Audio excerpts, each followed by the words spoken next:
를 펴면 맹구 우목이 있어요. 우리 불자들이 이제 가져야 될 마음가짐 중에 하나, 맹구 우목.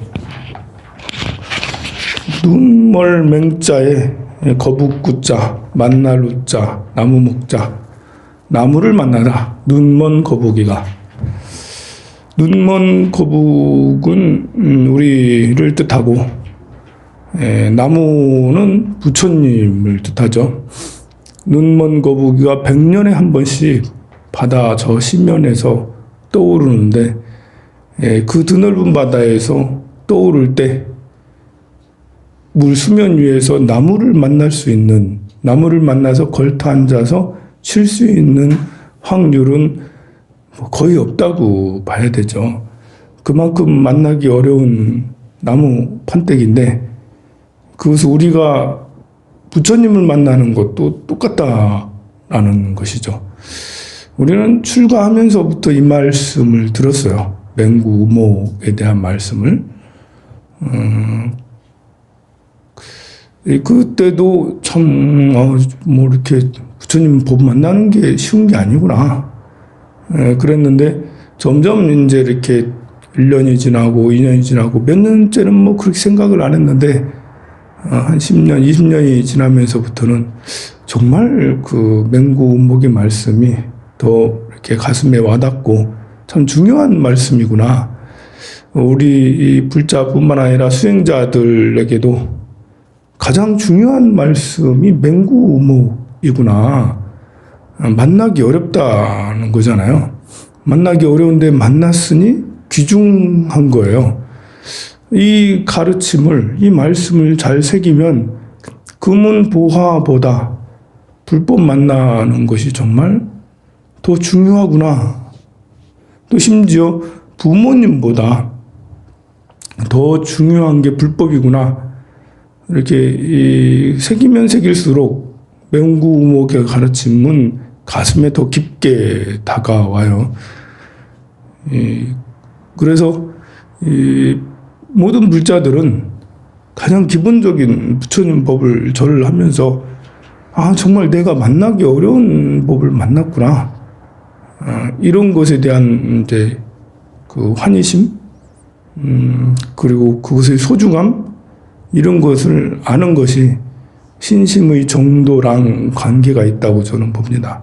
기본적으로 착한 사람은, 또 선행하기 좋아하는 사람은 신심이 있지만, 그거는 생이 다하면, 아니면 어떤 역경이 생기면 뒤바뀔 수 있는 거지만, 맹구 우목의 정신을 가지고 있는다면 어떤 역경이 있어도 불법을 놓지 않고, 또 생이 다해도 또 다음 생으로도 그 원력이 이어질 수가 있습니다.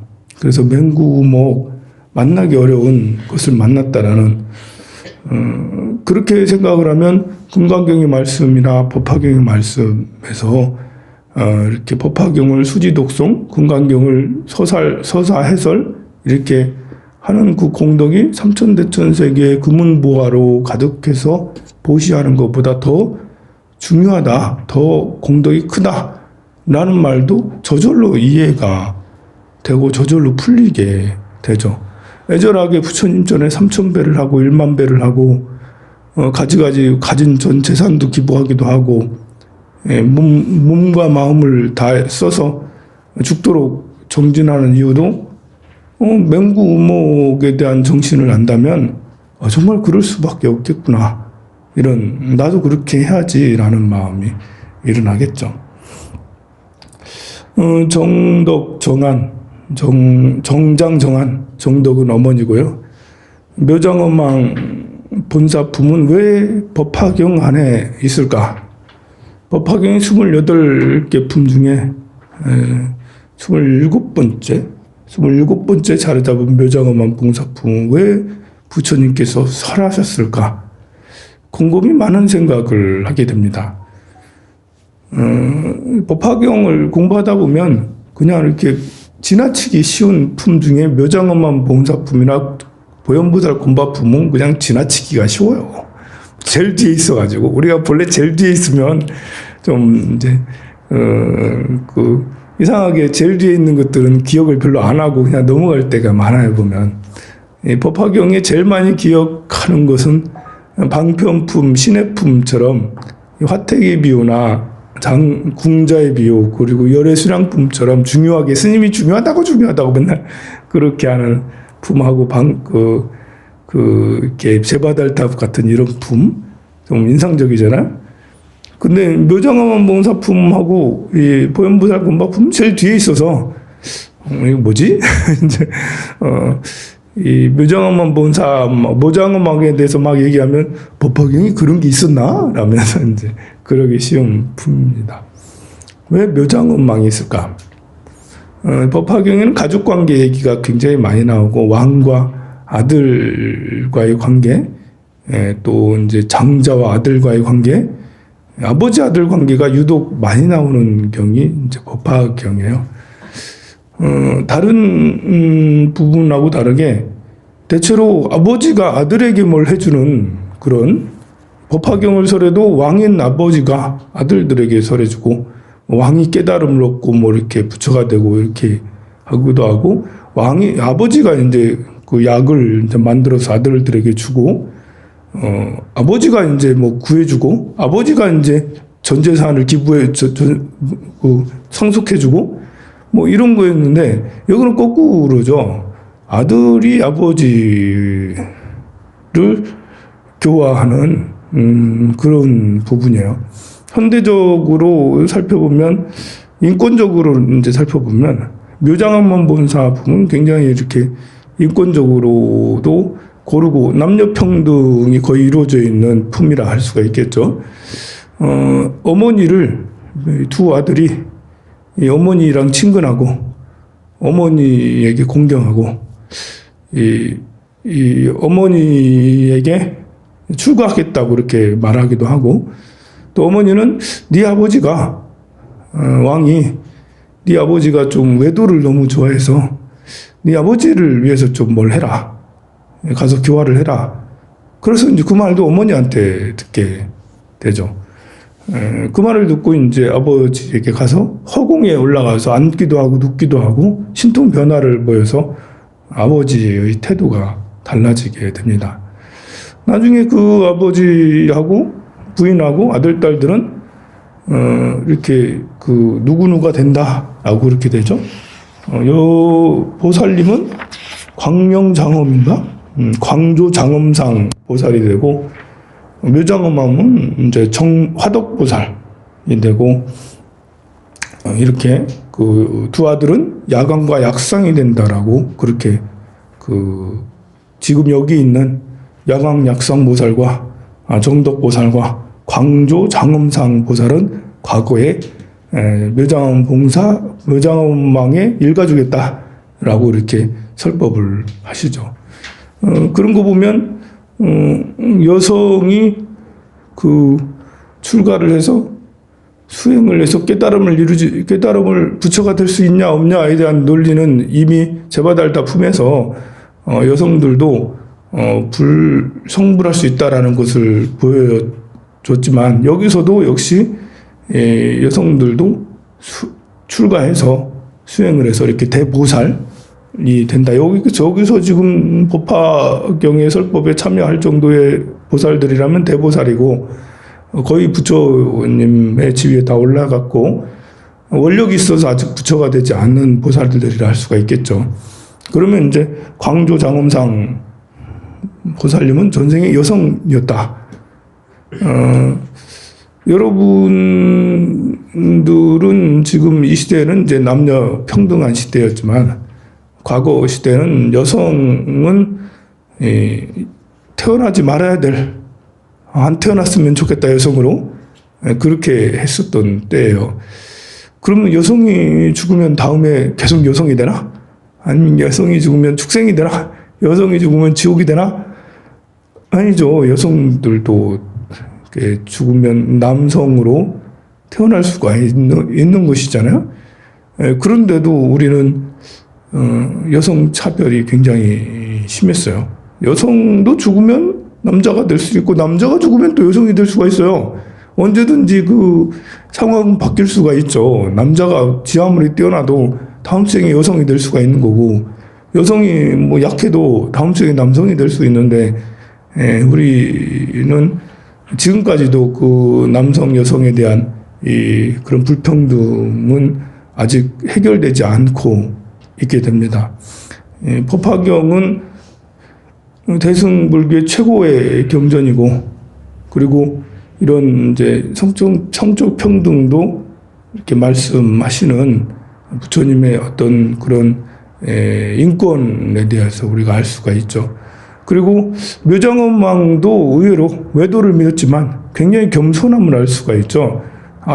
두 아들을 존경해요. 두 아들 존경해서 너를 가르친 스승들은 누구냐 하면서 아들에 대한 대우가 아버지가 권위적이지 않고 배울 게 있으면 배워야 된다라는 그런 열린 사고를 가지고 있어요.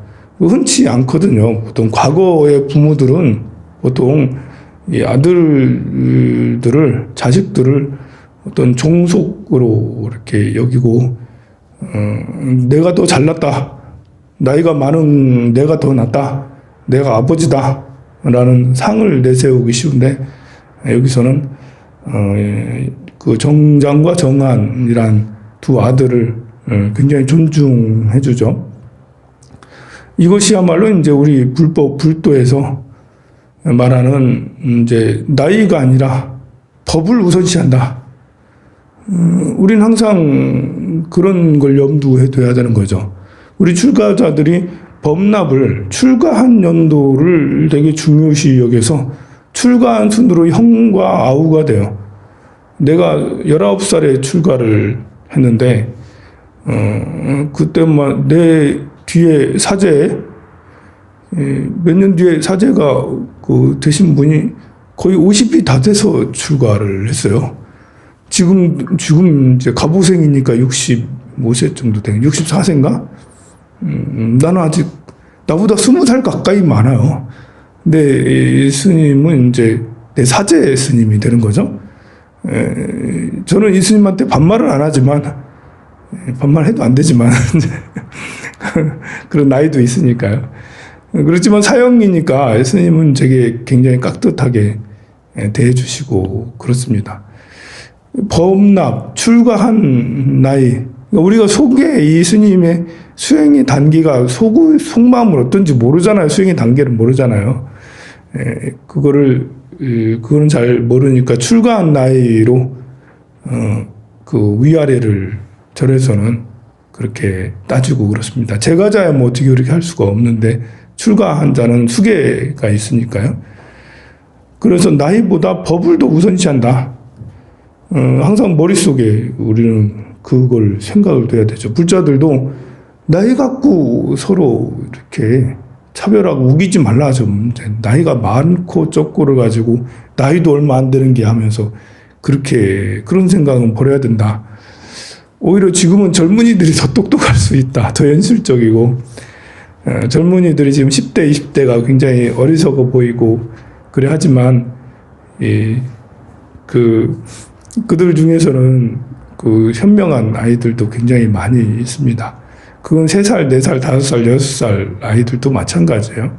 우리 윤회를 믿는 우리를 생각할 때는 큰 스님이 열반하셔서 다시 태어나면 큰 스님 대우를 할 것인가 말할 것인가. 큰 스님이 열반하셔서 다시 태어나서 3살, 4살이야.